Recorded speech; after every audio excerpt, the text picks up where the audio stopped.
अध्याय में श्रवण करें मंगलवार की व्रत कथा। भगवान सदाशिव ने श्री सनत कुमार से कहा, अब मैं मंगलवार के व्रत का महात्म्य सुनाऊंगा, ध्यान पूर्वक सुनो। इस व्रत के करने से वैधव का नाश होता है। विवाहोत्तर 5 वर्ष तक इस व्रत को करना चाहिए। इस व्रत का नाम मंगला गौरी व्रत है। यह व्रत ताप का नाश करने वाला है। विवाह के पश्चात पहले मंगलवार के दिन इस व्रत को आरंभ करना चाहिए। पुष्प मंडप का निर्माण करके उसे कदली स्तंभों से सुशोभित करना चाहिए। उसे अनेक प्रकार के सुंदर वस्त्रों तथा फलों से सजाना चाहिए। मंडप में देवी की सोने की प्रतिमा बनवाकर स्थापित करनी चाहिए। यदि सोने की प्रतिमा बनवाने की शक्ति न रखता हो तो अपनी शक्ति के अनुसार किसी अन्य धातु की प्रतिमा बनवाकर स्थापित करनी चाहिए। इसके बाद उस प्रतिमा का अर्चन करना चाहिए। उस मंगला गौरी की प्रतिमा का 16 उपचारों तथा 16 ध्रुव दलों से और 16 चिरचिरा दलों से 16 चावल तथा 16 चने की दाल के दानों से अर्चन करना चाहिए। 16 बत्तियों का एक दीपक होना चाहिए अथवा 16 दीप जलाकर भक्ति द्वारा दही तथा चावलों का नैवेद्य समर्पण करना चाहिए। देवी की मूर्ति के पास सील लोढ़ा रखना चाहिए। इस तरह 5 वर्ष तक व्रत करना चाहिए। फिर उद्यापन करके माता को बायना देनी चाहिए। अब बायना के संबंध में सुनो। मंगला गौरी की एक पल सोने की प्रतिमा बनवानी चाहिए या आधे पल या आधे से आधे पल की प्रतिमा बनवानी चाहिए। अपनी शक्ति के अनुसार सोने अथवा चांदी के घरों को चावलों से भरना चाहिए। उस घड़े के ऊपर पहनने के कपड़े या चोली रखनी चाहिए। उसके ऊपर मंगला गौरी की प्रतिमा रखनी चाहिए। देवी के नजदीक, जैसे कि मैं ऊपर भी कह आया हूँ, सील लोढ़ा रखना चाहिए। यह सील लोढ़ा चांदी का होना चाहिए। इस प्रकार माता के लिए बायना देना चाहिए। फिर 16 सुहागन ब्राह्मणियों को भोजन करवाए। हे सनत कुमार, इस प्रकार व्रत करने से 7 जन्म तक अटल सौभाग्य तथा पुत्र पौत्र एवं संपत्ति आदि सब अपने आप प्राप्त हो जाया करते हैं। सनत कुमार ने भगवान श्री सदाशिव से पूछा, प्रभु, इस व्रत को पहल किसने किया था और उसके करने से किस फल की प्राप्ति हुई थी? कृपा करके आप मुझे इस व्रत के संबंध में इस प्रकार बतलाए जिससे इस व्रत में मेरी श्रद्धा हो जाए। भगवान श्री सदाशिव जी ने कहा, हे सनत कुमार, प्राचीन काल में कुरु देश में श्रुति कीर्ति नामक एक राजा शास्त्र ज्ञाता, कीर्तिमान तथा शत्रु रहित था। वह 64 कलाओं को जानने वाला तथा धनुर्विद्या में निपुण था। उसके यहाँ संसार की किसी वस्तु की कमी न थी। कमी थी तो केवल एक संतान की। संतान प्राप्ति के लिए वह दिन रात यत्न करता था। उसने संतान के लिए देवी की आराधना भी की। एक दिन देवी ने उसकी आराधना से प्रसन्न होकर उससे साक्षात दर्शन दिए और कहा, हे श्रुतकीर्ति, वर मांगो। राजा श्रुतकीर्ति ने कहा, माँ, यदि आप मुझ पर प्रसन्न है तो मुझे एक पुत्र दे। आपकी कृपा से मेरे यहाँ धन्य धान्य आदि किसी चीज की कमी नहीं। बस एक पुत्र का सुख छोड़कर मेरे यहाँ सब आनंद है। राजा के वचन सुनकर देवी मुस्कुराई। उसने कहा, राजन, तुमने एक दुर्लभ वस्तु की याचना की है, फिर भी तुमको पुत्र अवश्य दूंगी, लेकिन तुम मेरी बात को ध्यान देकर सुनो। तुम्हारे यहाँ जो पुत्र होगा वह अत्यंत गुणवान भी होगा, किंतु वह 16 वर्ष से अधिक नहीं जिएगा। हाँ, यदि एक सुंदर अथवा विद्याविहीन पुत्र होगा तो वह बहुत समय तक जीवित रहेगा। देवी की बात सुनकर राजा चिंताग्रस्त हो गया। उसने अपनी रानी से बात की और फिर उसकी बात से गुणी संपूर्ण लक्षण युक्त 16 वर्ष की आयु वाला पुत्र मांगा। देवी ने कहा, राजा, मेरे मंदिर के मुख्य द्वार पर आम का पेड़ है। मेरी आज्ञा है कि तुम उस पेड़ से एक आम तोड़कर अपनी रानी को खाने के लिए दो। उसको खाने से रानी को अश्वमेव गर्भ रहेगा। राजा ने प्रसन्न होकर देवी के मंदिर के मुख्य द्वार पर जो आम का पेड़ था वहां से एक आम तोड़कर अपनी पत्नी को खाने के लिए दिया। रानी ने देवी के आदेश अनुसार फल खाया और 10 मास के पश्चात उसके यहाँ देवपुत्र तुल्य पुत्र पैदा हुआ। हर्ष शोक से संपन्न राजा ने राजकुमार का जातकर्म आदि संस्कार करवाया और भगवान सदा शिव का ध्यान धरकर उसका नाम चिरायु रखा। लड़का अपने माता पिता की देख रेख में चांद की तरह बढ़ने लगा। दिन बीतते गए और उसका 16वां वर्ष आरंभ हो गया। राजा रानी दोनों को चिंता सताने लगी। राजा ने सोचा, मैंने यह पुत्र बड़े कष्ट से प्राप्त किया है। अपनी आंखों में से इसकी मृत्यु कैसे देख सकूंगा। यह विचार करके उसने राजकुमार को उसके मामा के साथ काशी भेज दिया। जाने के समय रानी ने अपने भाई से कहा, तुम कार्पटिक वेश धारण करके राजकुमार को काशी ले जाओ। मैंने इसके जन्म से पूर्व भगवान श्री सदाशिव से प्रार्थना की थी, हे प्रभु, पुत्र प्राप्ति पर मैं उसे जगतपति की यात्रा के लिए भेजूंगी। तुम इसको इस समय काशी ले जाओ कि देह प्राण की रक्षा करना। रानी का भाई अपनी बहन की बात सुनकर भांजे को साथ लेकर काशी चला गया। कई दिन की यात्रा के पश्चात वह आनंद नगर पहुंचा। वहां पर बीरसेन नामक राजा राज्य करता था, जो शास्त्र ज्ञाता, कृतिमान तथा शत्रु रहित था। उस राजा की कन्या मंगल गौरी अपने रूप लावण्य के कारण चहु और प्रसिद्ध थी। मानो वह राजकुमारी आकाश की चांद की तुलना में धरती का चांद थी। इस समय राजकुमार चिरायु तथा उसका मामा आनंद नगर में शहर से बाहर के शाही बगीचे में पहुंचे। उस समय राजकुमारी मंगल गौरी अपनी सखी सहेलियों के साथ खेल रही थी। राजकुमार चिरायु तथा उसका मामा खेलती हुई लड़कियों को देखने लगे। खेलती हुई लड़कियों में से एक ने क्रोध में भरकर राजकुमार को रंडा कहा।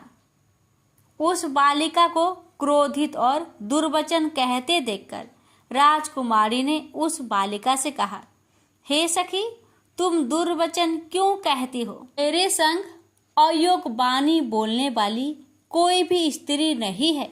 देखो, मंगला गौरी के प्रसाद एवं मंगला गौरी व्रत के प्रभाव से मेरे हाथ से जिसके माथे पर चावल गिर जाए, उसके साथ मेरा विवाह हो जाने पर यदि वह थोड़ी आयु वाला है तो भी चिरायु हो जाएगा। इसके बाद सब बालिकाएं अपने अपने घर को लौट गई। उस दिन राजकुमारी का विवाह वलिहक देश के ढिंढधर्मा राजा के पुत्र सुकेत नाम वाले राजकुमार से होने वाला था। लेकिन सुकेत मूर्ख, कुरूप तथा बहरा था। वर पक्ष वाले उसकी बजाय विवाह मंडप में अन्य अच्छा वर ले जाने की इच्छा प्रकट कर चुके थे। विवाह के पश्चात सुकेत के बजाय प्रस्तुत वर को भगा दिया जाएगा और सुकेतु बालिहक देश को अपनी पत्नी को लेकर लौट जाएगा। ऐसा विचार करके वर पक्ष के कुछ आदमी चिरायु के पास जाकर उसके मामा से कहने लगे, यह बालक तुम हमें दे दो, इसके द्वारा हमारा कार्य सिद्ध होने वाला है। इस भूमि पर परोपकार जैसा अन्य कोई धर्म नहीं है। उन लोगों की बात सुनकर चिरायु का मामा प्रसन्न हो गया, क्योंकि वह बगीचे में मंगल गौरी की बात सुन चुका था। उसने वर पक्ष वालों से कहा, आप लोग इस लड़के को क्यों चाहते हैं? विवाह के लिए वस्त्र, गहने आदि तो मांगे जा सकते हैं, लेकिन कोई वर थोड़े ही मांगा जाता है। फिर भी मैं आपकी बात रखता हुआ लड़का आपको दे रहा हूँ। और पक्षीजन राजकुमार चिरायु को विवाह मंडप में ले गए और विवाह कार्य सिद्ध हो गया। जब सप्तपदी आदि कार्य होने के बाद रात में राजकुमार मंगल गौरी के साथ सोया ही उसका 16वां वर्ष समाप्त हो रहा था। ठीक उसी समय काल साप के रूप में वहां आया। संयोगवश उसी समय राजकुमारी की नींद खुल गई और वह सांप को देखकर मारे भय के कांपने लगी। फिर उसने भय त्याग कर सांप की पूजा की, पीने के लिए उसे बहुत सा दूध दिया, प्रार्थना की, दिन बानी से उसकी स्तुति की। मंगल गौरी ने कहा, मैं उत्तम व्रत करूंगी, मेरे पतिदेव जीवित हो जाए और चिरंजीवी हो। देखते ही देखते सांप कमंडल में प्रवेश कर गया। अपनी कुछ की चोली से राजकुमारी ने कमंडल का मुख बांध दिया। उस समय राजकुमार अपने शरीर के अंगों को ऐंठते हुए जाकर उठकर बैठ गया। उसने राजकुमारी से कहा, मुझे बहुत भूख लगी है। राजकुमारी ने माता के समीप जाकर लड्डू आदि लाकर राजकुमार को खाने के लिए दिए। राजकुमार ने प्रसन्न होकर भोजन किया। हाथ धोते समय उसके हाथ से अंगूठी गिर गई। वह पान खाकर दोबारा सो गया। उसके सोने के बाद राजकुमारी कमंडल को बाहर फेंकने के लिए गई, लेकिन विधि के विधान से बाहर जाते समय चमकते हुए हार की चमक देखकर चकित रह गई। उसने उस घट में स्थित हार को अपने गले में पहन लिया। थोड़ी रात बाकी रहने पर चिरायु का मामा आकर उसे ले गया। चिरायु के जाने के बाद वर पक्षी जन सुकेतु को वहां ले आए। मंगल गौरी ने जब सुकेतु को देखा तो कहा, यह मेरा पति नहीं है। इस पर वर पक्षी जनों ने राजकुमारी से कहा, हे देवी, यह तुम क्या कह रही हो? यदि कोई पहचान हो तो कहो। मंगल गौरी ने कहा, रात को मेरे पति ने जो मुझे जराऊ हार दिया है, उस हार के रत्नों की सुंदरता यह बताए। यह कोई अन्य ही है। रात्रि में अम्र सेचन के समय मेरे पति का केसर युक्त पद मेरी जांग में लगा हुआ है। सब लोग उसे देखो। रात के समय मेरे पति और मेरे पति के बीच जो बातचीत हुई है और हमने क्या भोजन किया था, ये भी बतलाए तो यह मेरा पति होगा। मंगल गौरी की बात सुनकर और पक्षी जनों ने कहा, ठीक है, लेकिन सुकेतु उपरोक्त प्रश्नों में से किसी एक का भी उत्तर नहीं दे सका। इस पर कन्या पक्ष वालों ने उसके साथ राजकुमारी को भेजने से इनकार कर दिया और वर पक्षी जन अपना सा मुंह लेकर जैसे आए थे वैसे ही लौट गए। मंगल गौरी के पिता महाराजा वीरसेन ने प्रसन्न होकर एक महान यज्ञ रचाया। उसने ये भी सुना कि वर पक्षी जन किस प्रकार अपने कुरूप राजकुमार के बजाय किसी अन्य सुंदर युवक को विवाह के मंडप में ले आए थे और उसके साथ मंगल गौरी का विवाह हुआ था। अब मंगल गौरी राजमहल के बरामदे में एक चीक की ओट में बैठ गई और प्रत्येक आते जाते यात्री को देखने लगी ताकि उनमें कहीं उसे चिरायु दिखाई दे जाए। उधर चिरायु भी अपने ससुराल का हाल जानने के लिए अपने मामा के साथ वहां आन पहुंचा। जो ही वह चीक के सामने से गुजरा, मंगल गौरी ने उसे देखकर कहा, पिताजी, मेरे पति आ गए हैं। राजा ने तुरंत ही मामा भांजे को राजभवन के भीतर बुलवा भेजा। मंगल गौरी की बतलाई हुई सब निशानियां चिरायु में मौजूद थी। राजा ने वस्त्र भरण, अश्वगज, रथ तथा अन्य बहुत सी चीजें के साथ मंगल गौरी चिरायु के साथ कर दी। उसके बाद चिरायु राजा बीरसेन से विदा होकर अपनी पत्नी एवं मामा के साथ कुल नंदन सेना सहित अपने नगर को गया। जब उसके माता पिता ने लोगों के मुख से उसकी आपसी के संबंध में सुना तो उन्हें इस बात का विश्वास नहीं हुआ।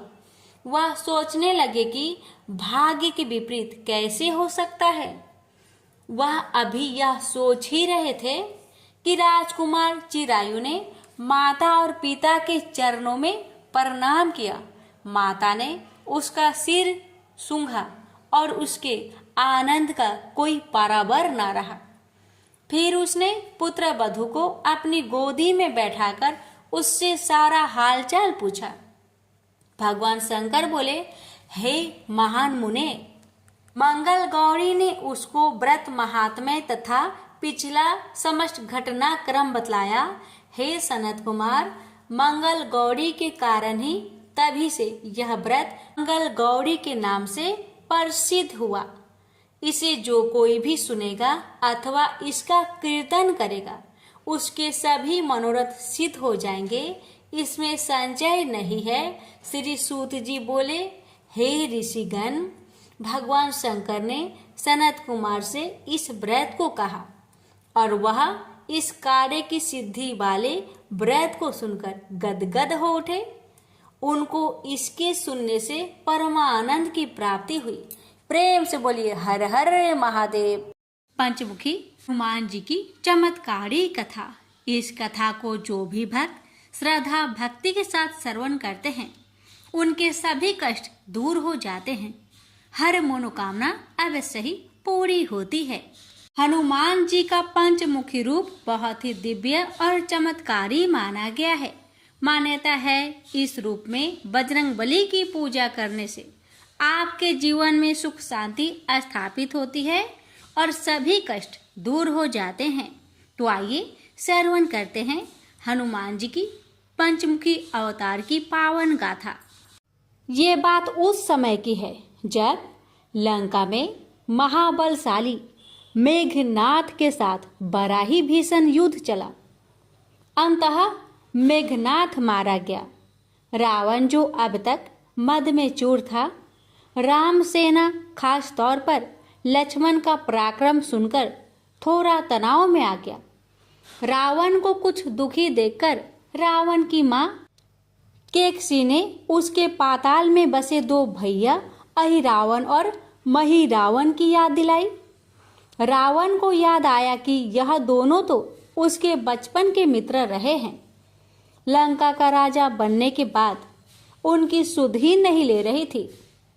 रावण यह भली प्रकार जानता था कि अहिरावण व महिरावण तंत्र मंत्र के महापंडित, जादू टोने के धनी और माँ कामाक्षी के परम भक्त है। रावण ने उन्हें बुला भेजा और कहा कि वह अपने छल बल कौशल से श्री राम व लक्ष्मण का सफाया कर दे।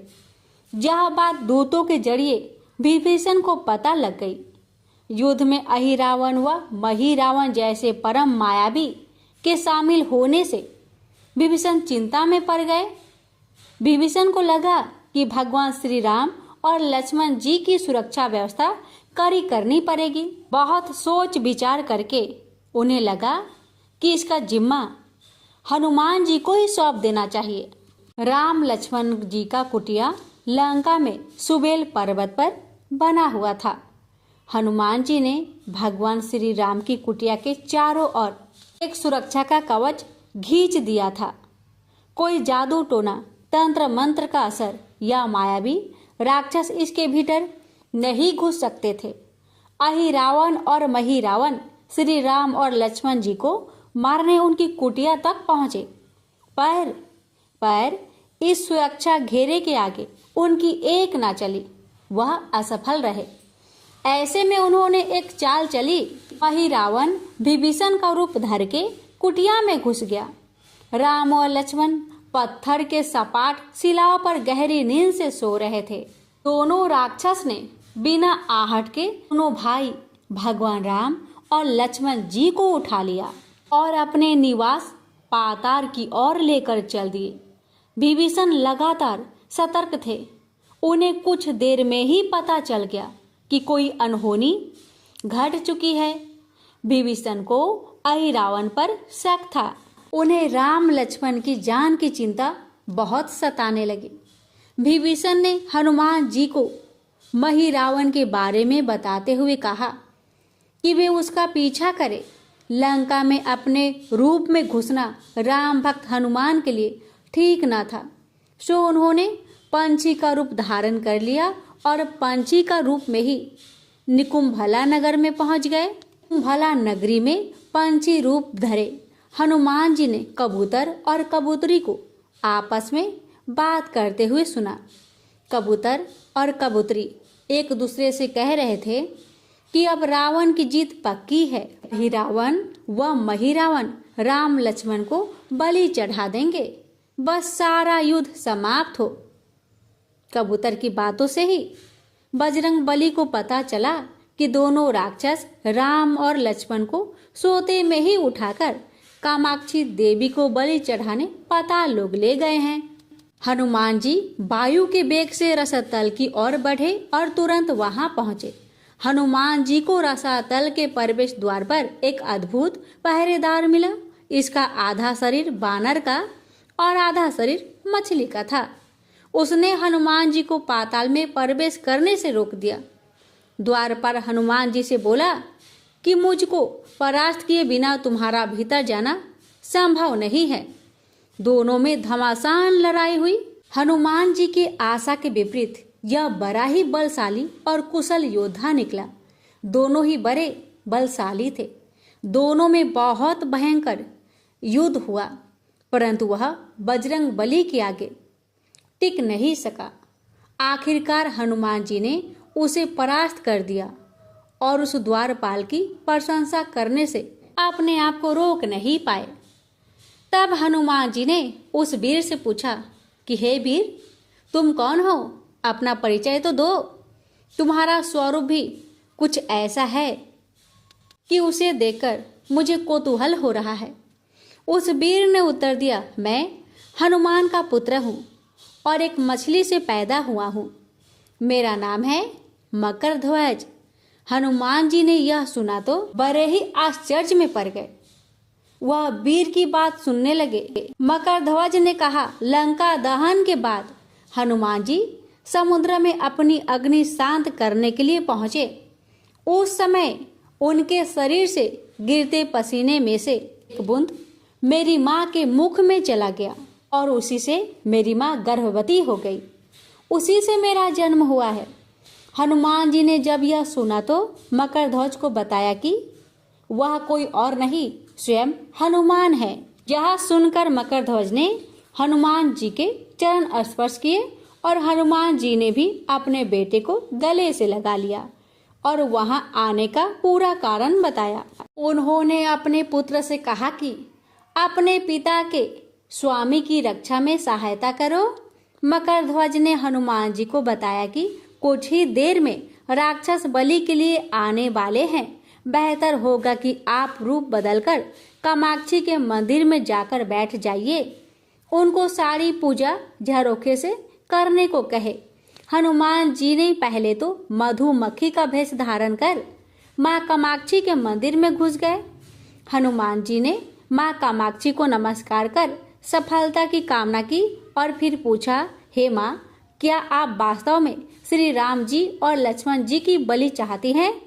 हनुमान जी के इस प्रश्न पर माँ कामाक्षी ने उत्तर दिया कि नहीं, मैं तो दुष्ट अहिरावण व महिरावण की बलि चाहती हूँ। यह दोनों मेरे भक्त तो है, पर अधर्मी और अत्याचारी भी है। आप अपने प्रयत्न करो, सफल रहोगे। मंदिर में 5 दीप जल रहे हैं, अलग अलग दिशाओं और स्थान पर। माँ ने कहा, यह दीप अहिरावण ने मेरी प्रसन्नता के लिए जलाए हैं। जिस दिन इस 5 दीपक को एक साथ ही बुझा दिया जाएगा, उस दिन इन दोनों राक्षस का अंत सुनिश्चित हो जाएगा। इस बीच गाजे बाजे का शोर सुनाई पड़ने लगा। अहिरावण महिरावण बलि चढ़ाने के लिए आ रहे थे। हनुमान जी ने अब माँ कामाक्षी का रूप धरा। जब अहिरावण और महिरावण मंदिर में प्रवेश करने ही वाले थे कि हनुमान जी का महिला स्वर गूंजा। हनुमान जी बोले, मैं कामाक्षी देवी हूँ और आज मेरी पूजा झरोखे से करो।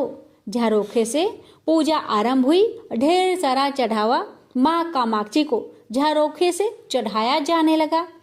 अंत में बंधन बलि के रूप में राम लक्ष्मण जी को उसी में डाला गया। दोनों बंधन में बेहोश थे। हनुमान जी ने तुरंत उन्हें बंधन मुक्त किया। अब पाताल लोक से निकलने की बारी थी, पर उससे पहले माँ कामाक्षी के सामने अहिरावण महिरावण की बलि देकर उनकी इच्छा पूरी करनी थी और दोनों राक्षसों को उनके किए की सजा भी देना था। अब हनुमान जी ने मकर ध्वज को कहा कि वह अचेत अवस्था में लेटे हुए भगवान राम और लक्ष्मण का खास ख्याल रखे और उसके साथ मिलकर दोनों राक्षसों के खिलाफ युद्ध छेड़ दिया। पर यह युद्ध आसान नहीं था। अहिरावण और महिरावण बड़ी मुश्किल से मरते तो फिर 5-5 के रूप में जिंदा हो जाते। इस विकट स्थिति में मकर ध्वज ने बताया कि अहिरावण की एक पत्नी नाग कन्या है। अहिरावण उसे बलात्कार लाया है। वह उसे पसंद नहीं करती, पर मन मार के उसके साथ है। वह अहिरावण की राज जाननी होगी। उससे उसकी मौत का उपाय पूछा जाए। अब उसके पास जाए और सहायता मांगे।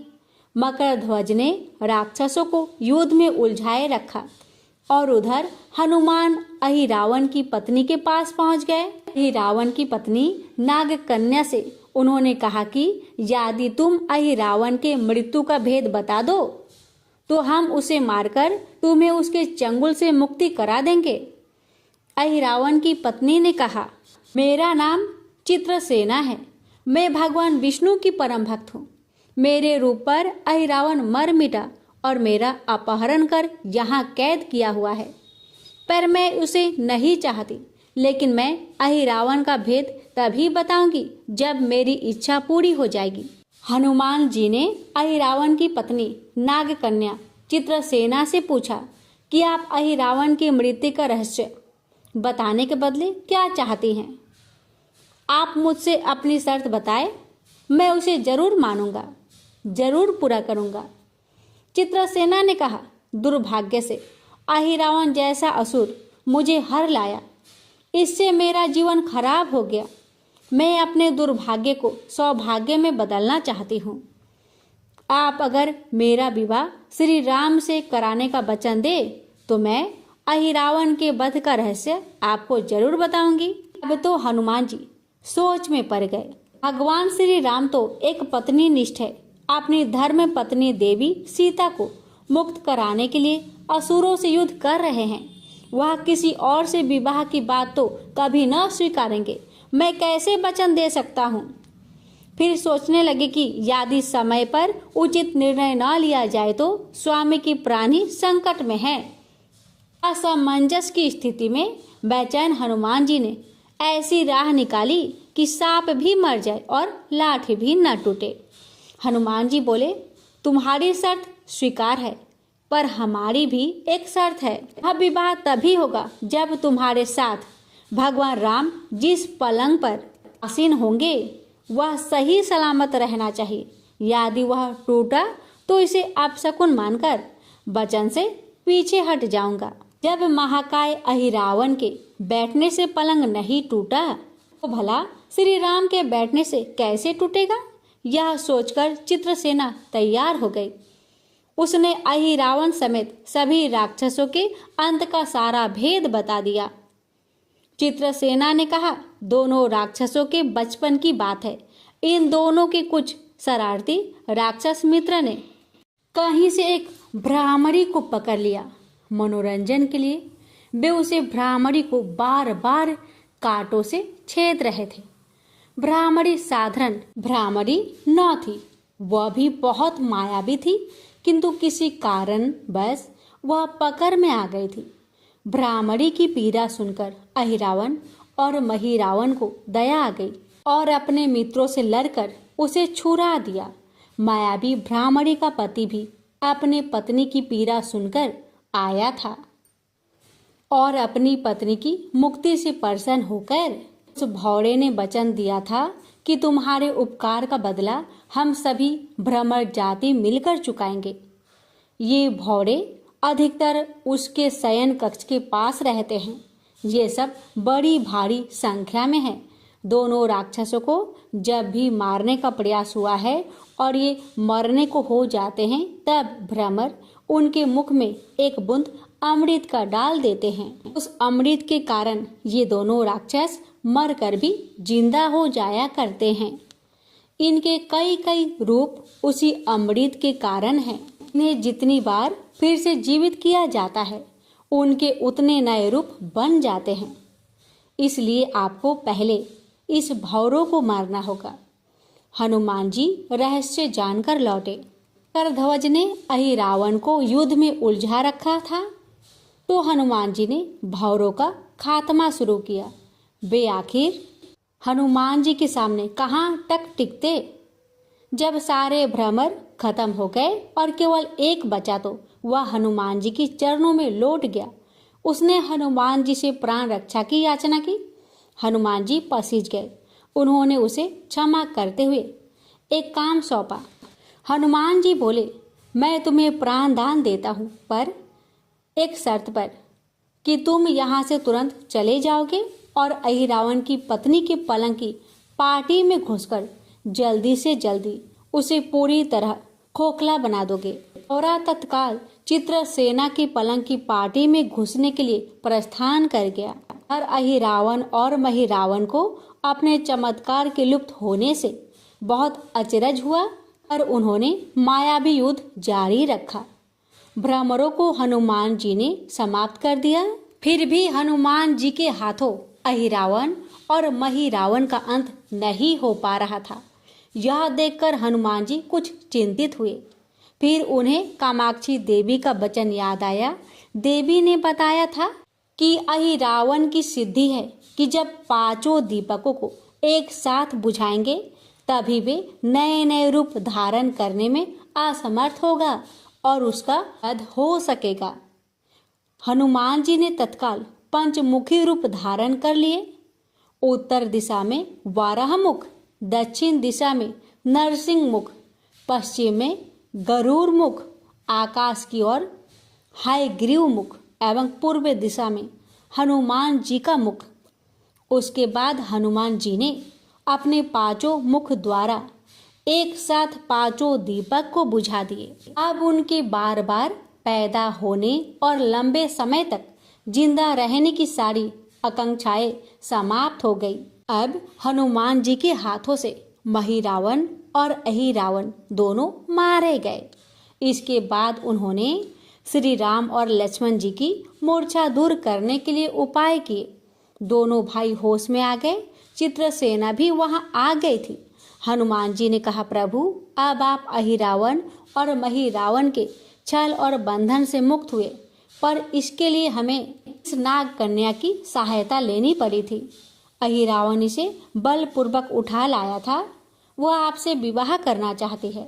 कृपया उससे विवाह कर अपने साथ ले चले, इससे उसे भी मुक्ति मिल जाएगी। श्री राम हनुमान जी की बात सुनकर चकरा गए। इससे पहले कि वह कुछ कह पाते, हनुमान जी ने ही कह दिया, भगवान आप तो मुक्तिदाता है। रावण को मारने का भेद इसी ने बताया है। इसके बिना हम उसे मारकर आपको बचाने में सफल ना हो पाते, कृपा निधान इसे भी मुक्ति मिलनी चाहिए।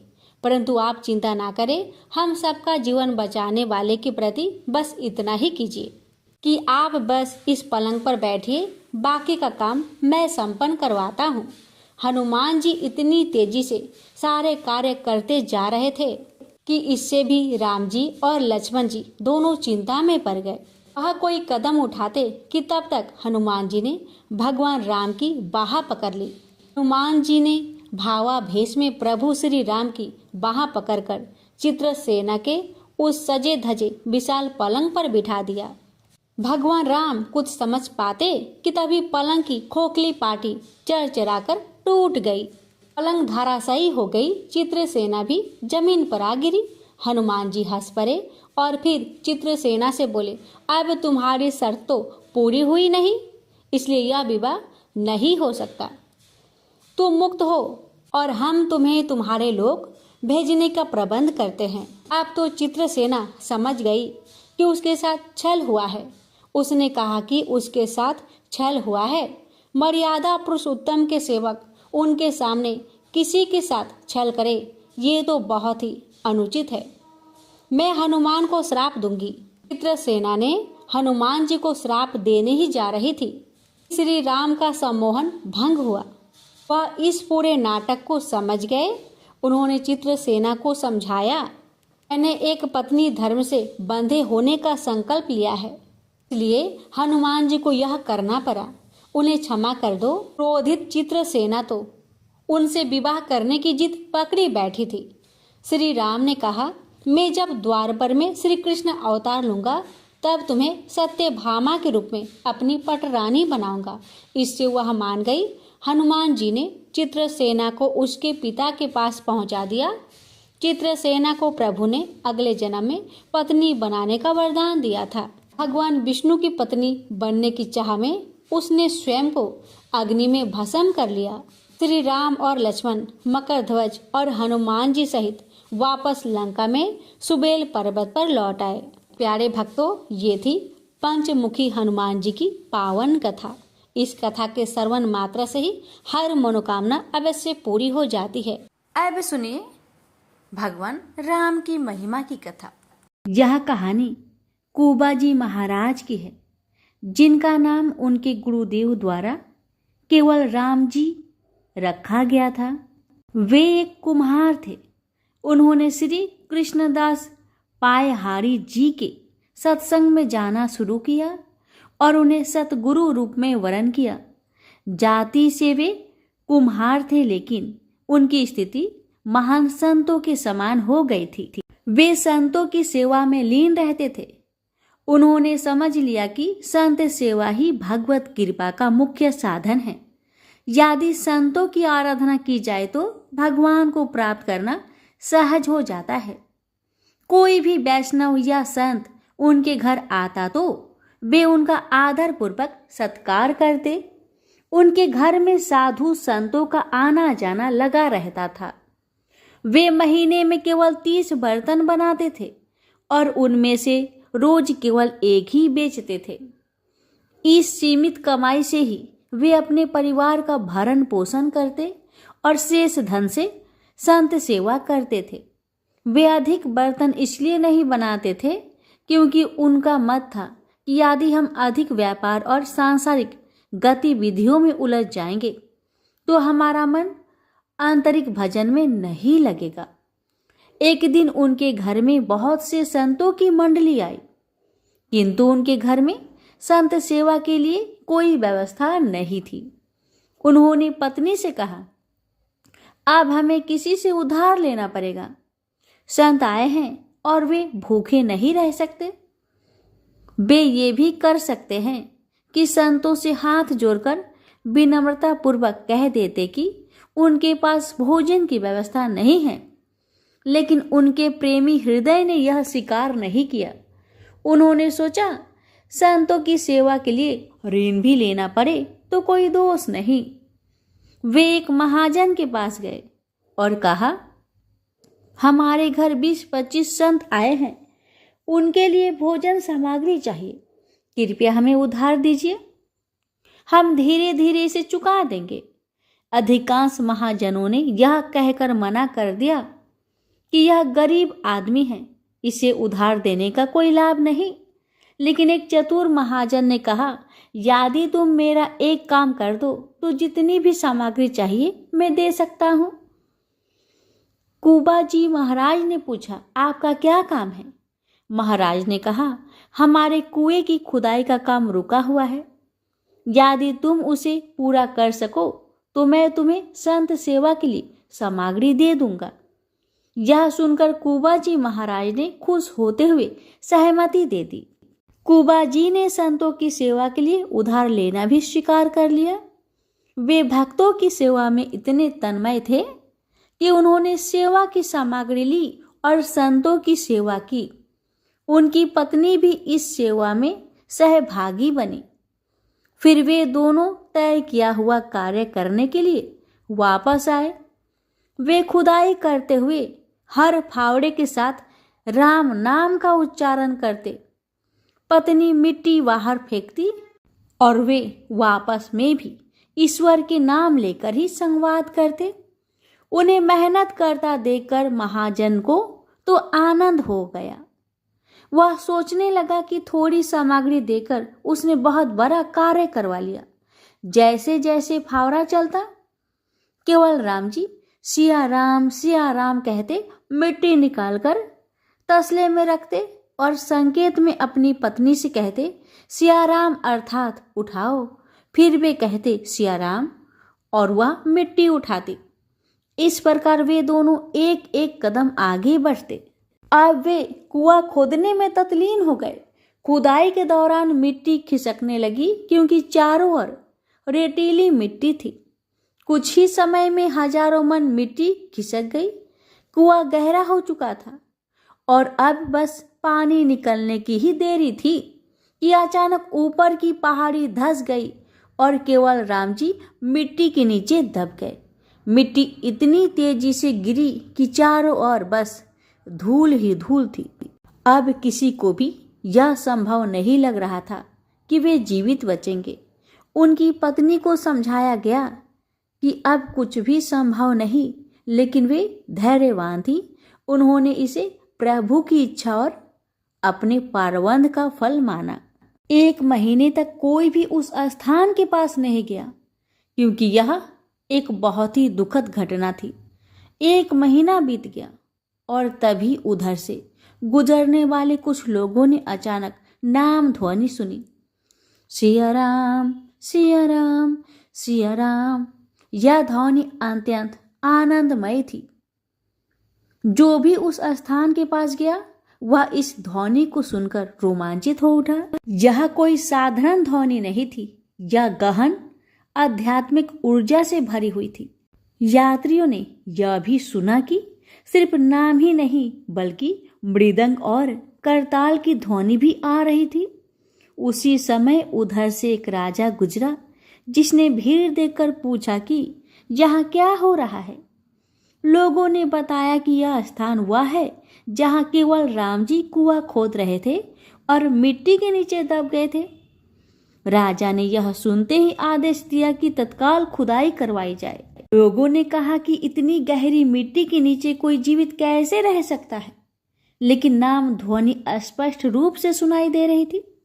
जब मिट्टी हटानी शुरू की गई तो एक गुफा जैसी संरचना दिखाई दी।